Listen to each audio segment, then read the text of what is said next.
इसका नाम क्या है? Wheatstone bridge. क्या है?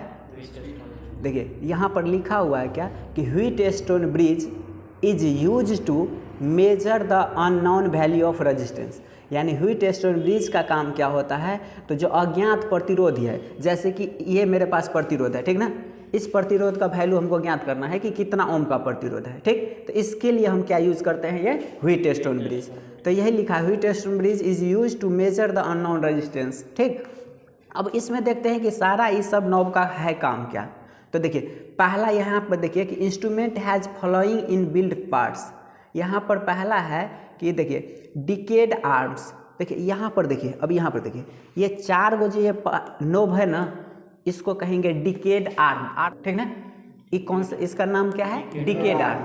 अब ये इंडिकेट कर रहा है, यहाँ पर दिया हुआ वैल्यू देखिए, गुने कितना है? 1000, मल्टीप्लाई कितना, फिर 100, मल्टीप्लाई कितना, 1, मल्टीप्लाई कितना, 10। यानी ये इसको हमको एडजस्ट करना पड़ता है, ठीक ना। क्यों? क्योंकि व्हीटस्टोन ब्रिज तो बैलेंस होगा तभी तो मापे। तो देखिए ध्यान से, दूसरा है कि रेशियो आर्म। तो देखिए तो यहाँ पर लिखा हुआ है रेशियो आर्म, तो इससे हम रेशियो को एडजस्ट करते हैं, ठीक। और देखिए आपका अंदर में जो सर्किट ये होता है ना, यही ना इसका व्हीटस्टोन ब्रिज का। देखिए जिसमें से R1, R2, R3 और RX 4 प्रतिरोध है, जिसमें से यही अननोन रेजिस्टेंस यानी अज्ञात है, जिसको हमको लगाना है। और बीच में जो है ना ये गैल्वेनोमीटर है जो यहाँ पर लगा हुआ है। गैल्वेनोमीटर का काम क्या है? जो सबसे अति सूक्ष्म करंट को क्या कर लेगा? ये माप सकता है ना। और देख लीजिए, तो आप नाम जाने, इसको क्या बोलते हैं? चारों को डिकेड आर्म बोलते हैं, इसको क्या बोलते हैं? रेशियो आर्म बोलते हैं। और यहाँ पर देखिए तो 2 गो यहाँ पर टर्मिनल दिया हुआ है ना, लिखा हुआ है एक्सटर्नल पावर सप्लाई बैटरी। यानी ये जो बैटरी है उसको कहाँ जोड़ना है? इसी 2 पॉइंट पे जोड़ना है।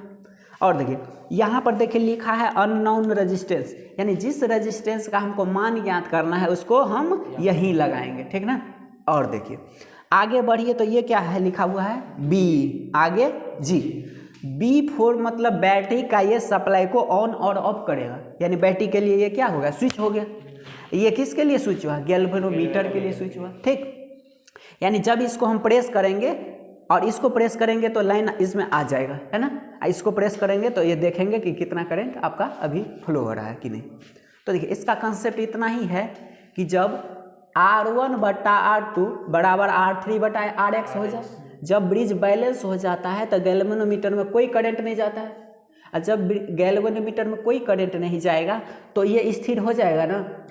लेकिन जब तक करंट जाते रहेगा या तो इधर डिफ्लेक्ट होगा या इधर, तो इसी को हमको इस नॉब से घुमा घुमा करके क्या करना है? एडजस्ट।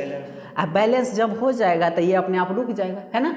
तो तब हम उसका वैल्यू कैलकुलेट करेंगे।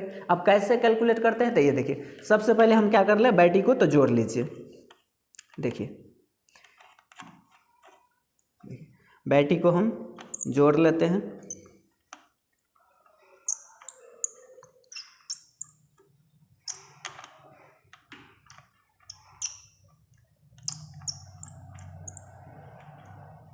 चलिए बैटरी हम जोड़ लिए हैं, यहाँ इधर छूट गया ना।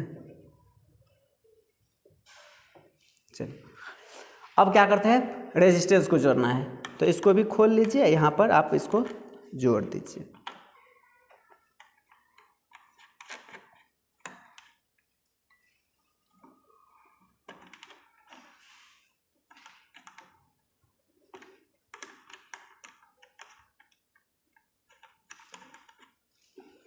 देखिए फिट हो गया।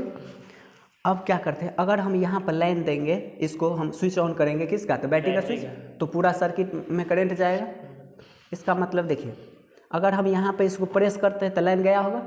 एक बार आप इसको प्रेस करके देख लीजिए, अभी नहीं ना घूम रहा है। इसको हम थोड़ा सा इधर उधर करके देख लेते पहले।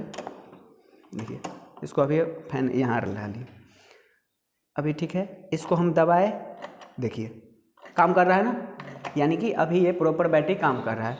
तो देखिए इसको हम दबाएंगे तो लाइन आया बैटरी से, इसको दबाएंगे छोड़ेंगे तो देखिए क्या हो रहा है? बहुत ज़्यादा डिफ्लेक्स हो रहा है। इसका मतलब अभी ब्रिज बैलेंस तो नहीं है। इसी नॉब को हमको एडजस्ट करके क्या करना है? ब्रिज को बैलेंस करना है। तो देखिए आप देखेंगे तो ये रेशियो आर्म कितने पे है? अभी 100 पे। पहले इसी को हम कम करते हैं तो देखते हैं डिफ्लेक्शन में क्या परिवर्तन होता है। तो देखिए इसको हम दबाएंगे, चूँकि देखिए ये हमेशा दबा कर नहीं रखना है, ऐसा इसलिए जब हमेशा दबा कर रखेंगे तो हमेशा करंट तो फ्लो होगा। अब बैटरी का है छोटा सा तो जल्दी ना डिस्चार्ज हो जाएगा, इसलिए ये स्विच का यूज़ करते हैं। तो देखिए इसको दबाएंगे, पहले इसको आप घटा लीजिए। देखिए पहले यहाँ था ना 10 पे ना, इसको आप 1 पॉइंट नीचे कीजिए तो देखिए अभी भी डिफ्लेक्शन है, कम कीजिए, अभी भी डिफ्लेक्शन है, कम कीजिए। देखिए अब डिफ्लेक्शन नहीं है, ये ना रोक दीजिए अब यहाँ पर। इसको हम क्या करते हैं, अभी एक नीचे पर कम पर था, अब इसको हम करते हैं। देखिए जैसे ही इसको ऐसे करें तो इधर हो रहा है ना, इसको मतलब हमको बढ़ा, ये अभी 0 पर था, अब इसको बढ़ाएंगे तो देखिए क्या परिवर्तन होगा। सबको हम पहले 0 पर, देखिए ये भी 0 पर है, ये भी किस पे 0, ये भी 0 पर, ये भी अभी 0 पे है। अब ध्यान दीजिए ये किस पे है 0.01 पे है। इसको अगर हम यहाँ पर ले आए तो कितने पर गया 1 पे गया, ये कितने पे है 0। अब देखिए सबसे छोटा वैल्यू यही ना है, यानी ये तो 1 गुने 1 है। अगर हम इसको 1 पर रखेंगे तो गुने 1 तो 1 ओम, इसको हम अगर यहाँ पर रख दिए 10 पे, इधर थोड़ा सा आ गया है, ये मार्कर से लिखा हुआ, ये 10 पे है तो 10 गुने 1 कितना 10 ही ओम है ना। अब चेक करिए तो अभी 10 पे रख के क्या हो रहा है, इधर डिफ्लेक्शन हो रहा है। इसका मतलब अब इसको थोड़ा सा बढ़ाइए, देखिए। चलिए अब इसको यहाँ पर कर लिए, अब चेक करते हैं तो देखिए कोई डिफ्लेक्शन नहीं है, ठीक ना। देखिए अब कोई डिफ्लेक्शन नहीं आ रहा है, बिल्कुल नहीं। जब यहाँ पर कोई डिफ्लेक्शन नहीं आएगा तो समझ लीजिएगा सिंपली क्या कि ब्रिज क्या हो गया, बैलेंस हो गया। ब्रिज बैलेंस होने के लिए तो यही कंडीशन था कि गैल्वेनोमीटर से कोई करंट नहीं फ्लो होगा।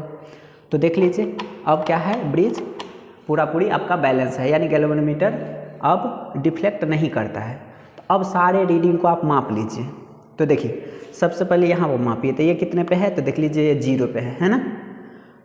1000 जो है ना वह 0 पे है, तो 1000 गुने 0 कितना होगा, तो 0 हो जाएगा। देखिए मल्टीप्लाई 100 वाला जो है वह जो है कहाँ पर है 0 पर है, तो ये भी काउंट नहीं होगा।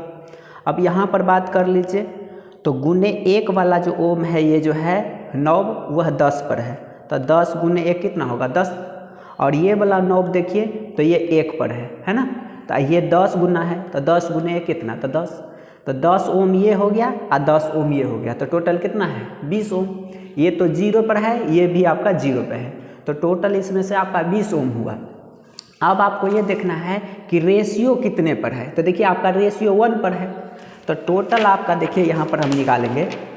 आप ऐसे ही देख सकते हैं टोटल आया अभी 20, अब 20 का रेशियो 1 है, तो 20 का रेशियो अगर 1 निकालिएगा तो कितना होगा 20 होगा। तो इसलिए आपका इस रेजिस्टेंस का वैल्यू आपका निकल गया, कितना ओम 20 ओम हो जाएगा, ठीक ना। तो अब बात कर लीजिए इस पर, देखिए दोनों तो एक ही है जिसका नाम है व्हीटस्टोन ब्रिज, बस इसमें से इसका जो है ना थोड़ा ज़्यादा इसमें सर्किट है। क्या है तो देख लीजिए, यही जो है ना बैटरी का टर्मिनल है, लेकिन ये टर्मिनल है ना ये एक्सटर्नल टर्मिनल है, यानी कि बैटरी इसके अंदर है ऑलरेडी। तो इंटरनल और यहाँ पर देखिए एक्सटर्नल दो आपका यहाँ पर स्विच दिया गया है। तो अगर आप यहाँ पर बैटरी जोड़ते हैं तो इसको एक्सटर्नल पर रखिए, ठीक ना, फिर काम करेगा। यानी तो आप यहाँ बैटरी नहीं जोड़ेंगे तो इसको क्या करिएगा आप इंटरनल पर रखिए, तो अंदर का बैटरी का यूज हो रहा है, ठीक ना। और इसमें भी देखिए 4 गो ये आर्म है, एक रेशियो आर्म है। और यहाँ पर ये जो गैल्वेनोमीटर है इसके लिए देखिए बाद में है यहाँ पर दिया हुआ एक्सटर्नल गैल्वेनोमीटर, है ना। ये एक्सटर्नल गैल्वेनोमीटर क्या है, तो अगर ये गैल्वेनोमीटर ठीक से नहीं काम कर रहा है या ख़राब हो गया हो या आपको मन नहीं है कि इससे नहीं मापे, तो एक एक्स्ट्रा गैल्वेनोमीटर लगा करके यहाँ लगा दीजिए, ठीक ना। जब एक्स्ट्रा आप लगाएंगे तो देखिए यहाँ भी है आपका स्विच, ये है गैल्वेनोमीटर के लिए स्विच। अगर आप बाहर से जोड़ दिए हैं तो एक्स्ट्रा पर रखेंगे, एक्सटर्नल पर रखेंगे। अगर आप अंदर वाले इसी गैल्वेनोमीटर का यूज़ करेंगे तो इसको आप इंटरनल पर रहने दीजिए, ठीक ना। अब क्या करिए, रेजिस्टेंस आपको यहाँ लगाना, अज्ञात रेजिस्टेंस को मापता है, ठीक ना। अब फिर ये हो गया क्या बैटरी के लिए स्विच और ये हो गया किसका गैल्वेनोमीटर के लिए स्विच। दोनों का काम वो एक ही है, बस इसमें है कि एक ही बैटिक हम वो भी बाहर से जोड़ सकते हैं, इसमें है कि अंदर से भी रहता है और बाहर से भी जोड़ सकते हैं। इसमें एक ही गैल्वेनोमीटर है, इसमें एक एक्स्ट्रा है कि आप बाहर से जोड़ सकते हैं, ठीक ना। तो ये थे पूरे, आपको पूरे कंस्ट्रक्शन वर्किंग सारा चीज़ समझ गए हम व्हीटस्टोन ब्रिज का, ठीक ना। आपको ये वीडियो कैसा लगा? अगर अच्छा लगा होगा तो लाइक कीजिए, अगर आप मेरे चैनल पर पहली बार आए हैं तो चैनल को कर दीजिए subscribe. Thank you for watching.